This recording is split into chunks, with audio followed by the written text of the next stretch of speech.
Hello Aries, Sun, Moon, Rising, and Venus signs. Kamusta kayo? Sana po ay nasa mabuti kayong kalagayan. Welcome back po sa Star Tarot. Kung bago kayo dito, welcome din kayo. Thank you sa inyong support. I truly appreciate it. God bless you all po. Tignan natin ang mga messages ng Aries. Pauna mensahe po ninyo ay courage. Ayan. So Aries, maaring napaghihinahan kayo ng loob ngayon, Aries. Maaring meron kayong sitwasyon ngayon na parang siguro feeling ninyo hindi ninyo kaya, Feeling ninyo pinanghihinaan kayo dito ng loob. Kaya in-encourage kayo dito ng message na to na i-activate niyo ang inyong courage at yung inner strength. Dahil kayang-kaya ninyo yan kahit ano man ang inyong sitwasyon ngayon, na medyo siguro difficult para sa inyo, kayang-kaya ninyo yan. Alalahanin ninyo na kahit ano man difficult situation ang dumating sa atin, kayang-kaya natin lagpasan yan, Lahat ng problema, lahat ng mga challenges, obstacles na dumadating sa atin, yan ay binibigay sa atin dahil alam ng Divine Universe na kaya natin. Kaya nating malusutan, malampasan, yung ganun.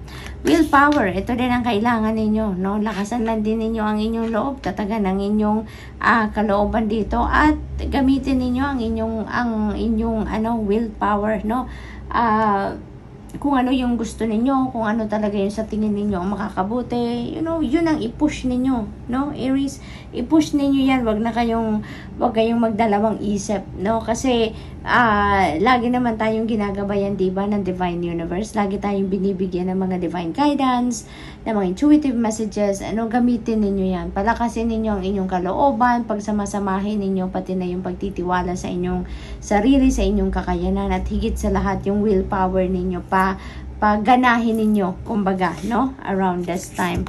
We have love. Ayan, for others of you, love is in the air, It's still February, kaya naman yung si Cupido nandiyan pa rin sa paligid natin.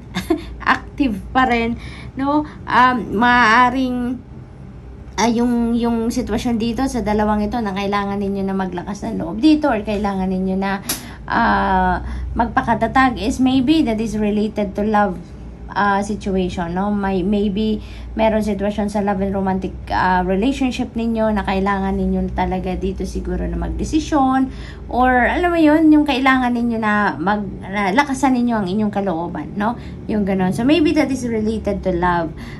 It is also possible na self-love din ito, Aries. Maaring ang iba naman sa inyo dito ay focusing on self-love, It is possible na siguro at this time mas siguro pakiramdam ninyo buo na kayong muli, Maaring nanggagaling kayo dito sa healing process, At ngayon alam niyo na buo na kayong muli, kaya mas focused kayo ngayon sa inyong sarili, Mas gusto niyo ngayon na mag-focus kayo sa inyong sa pagmamahal para sa inyong sarili. Kaya maari ngayon na ang love ninyo, ay ibubuhos ninyo yan for yourself muna, We have protection. Ayan. So, this is a reminder for you that you are protected, You are protected. Kaya wala kayong dapat na ikabahala, Aries. Wala kayong dapat na ikatakot, Or ipag-alala dahil divinely protected kayo,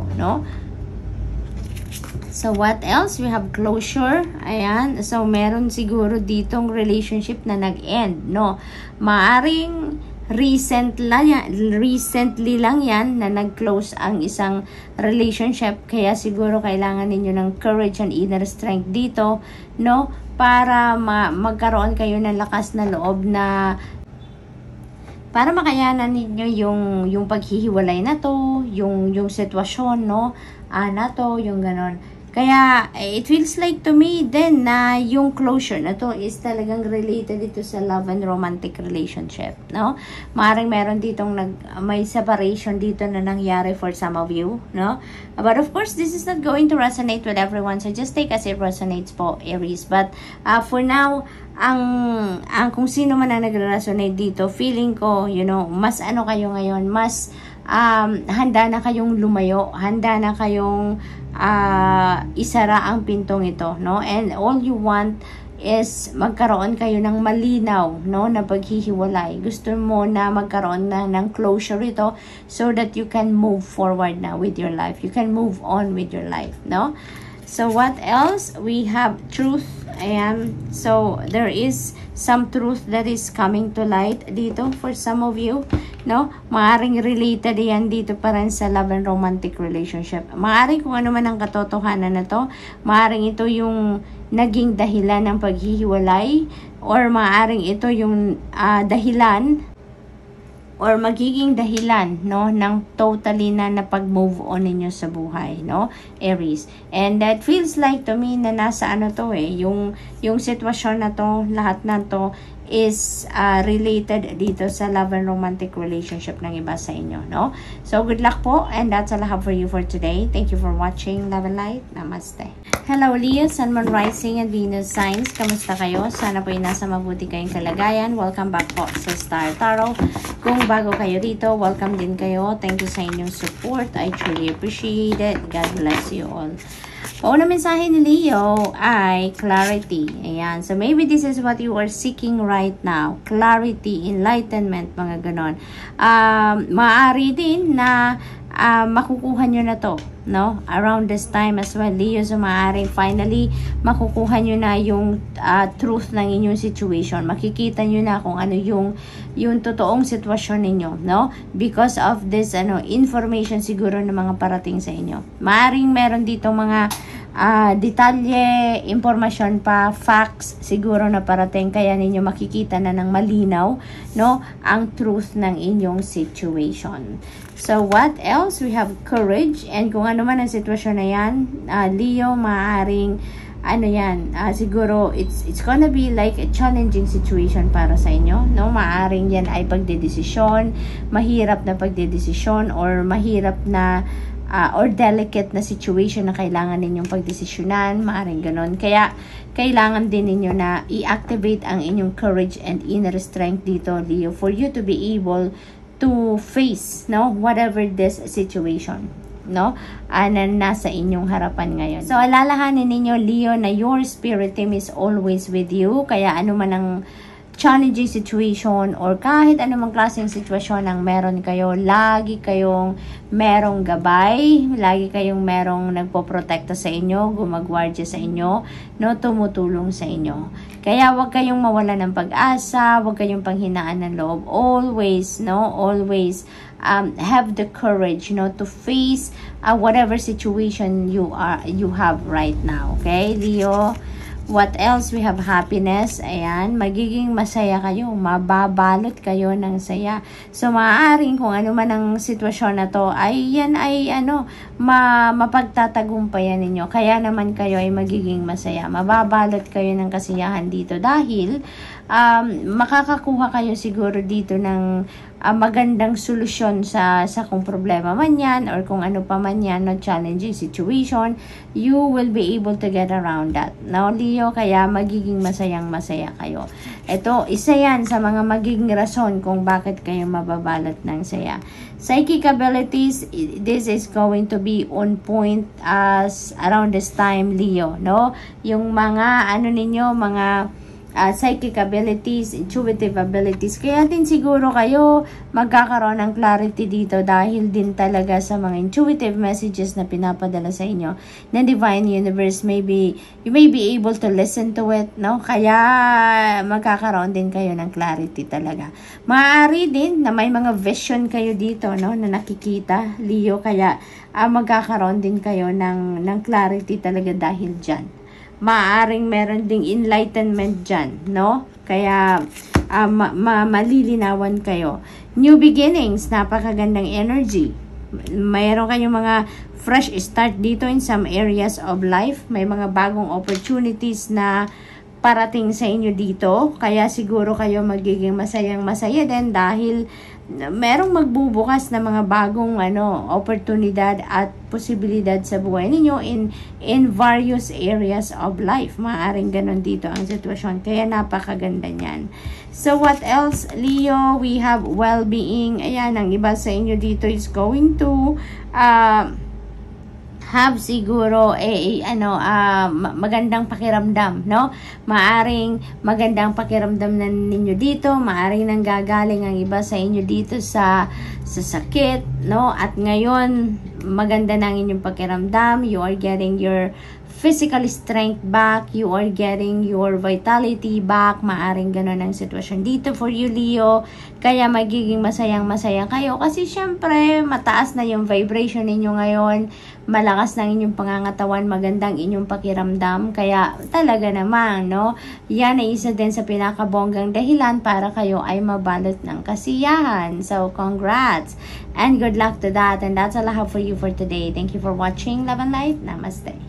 Hello, Sagittarius, Sun, Moon, Rising, and Venus signs. Kamusta kayo? Sana po nasa mabuti kayong kalagayan. Welcome back po sa Star Tarot. Kung bago kayo rito, welcome din kayo. Thank you sa inyong support. I truly appreciate it. God bless you all. Tignan natin ang mga mensahe ni Sag. Paunang mensahe ninyo ay well-being. So, Sag, maaring maganda ang pakiramdam ninyo sa ngayon. Ano? Sagittarius, maaring you are focusing on your health, focusing on your well-being, maaaring nagsa-self-care na talaga ang iba sa inyo dito, Sagittarius, kaya maganda ang inyong pakiramdam, no? Maaaring isa na to sa mga nilalagay ninyo sa priorities ninyo, no? Yung pagsa-self-care, self-love, yung ganon, kaya congrats. What else? We have commitment. Yan. So, maaaring commitment ito with another person or commitment sa trabaho, commitment sa inyong career, no? Maaaring ganon. Maaaring merong ikakasal dito sa ang iba sa inyo, Sagittarius, or maybe this is business partnership, no? Basta merong partnership dito akong nakikita for some of you. We have truth. Ayan, truth is coming to light, Sagittarius. Maaring meron ditong mga katotohanang ilalabas kayo. Maaring meron dito kayong mga hidden qualities ninyo, hidden characters, hidden characteristics ninyo, mga hidden na talents, skills, gifts ninyo ang maaaring ilabas na ninyo sa ngayon. So, depende sa inyong sitwasyon, but definitely there is a disclosure ng kung ano man ang dati tinatago, no? Kung dati hidden, no? So, what else? We have manifestation. Napakaganda. Kasi yung manifestation energy is in your horizon. The power to manifest whatever you want to manifest is in your hands then sa ngayon, Sagittarius. Kaya napaka-powerful ninyo sa ngayon, ano? So, make sure na lagi lang kayong nasa positive, no? Positive attitude lang ang i-project ninyo dito. Positive thoughts, feelings, and emotions. Yun lang ang dapat na pinagfo-focusan ninyo ngayon. Dapat lang na yun talaga ang i-maintain ninyo at wag na kayong mag-entertain ng kahit anumang klaseng negativity sa sarili ninyo because makakasagaba lang yan, magiging barrier lang yan dito sa pagmamanifest ninyo kung ano man ang mga gusto ninyong i-manifest. Now is the perfect time para maging handa ka or maghanda ka para sa pagtanggap na kung ano man ang mga let's say for example mga heart's desires ninyo, mga hopes and dreams ninyo, yung ganon, ano? Kasi yung manifestation energy is in your horizon. We have boundaries. Ayan. So now is the time naman ngayon to set your healthy boundaries, no? Such maaring ang iba sa inyo dito sa sobrang kabaitan ninyo, sa sobrang generous ninyo, sa sobrang compassionate ninyo ay maaring, alam mo yun, parang nababypass kayo ng iba or naaabuso kayo ng iba dahil sa sobrang ninyong kabaitan, no? Kaya ngayon, parang iniimbitahan kayo dito, ginigising kayo dito sa Sagittarius ng energy na to na eto na yung tamang pagkakataon para mag-set ka ng healthy personal boundaries. At yan ay hindi lang din yan para sa sarili mo, kundi para din yan sa inyong mga relationships, no? Para nang sa gayon, nakakatulong yan na palakasin pa ang inyong mga relasyon, no? Nakakatulong yan na palakasin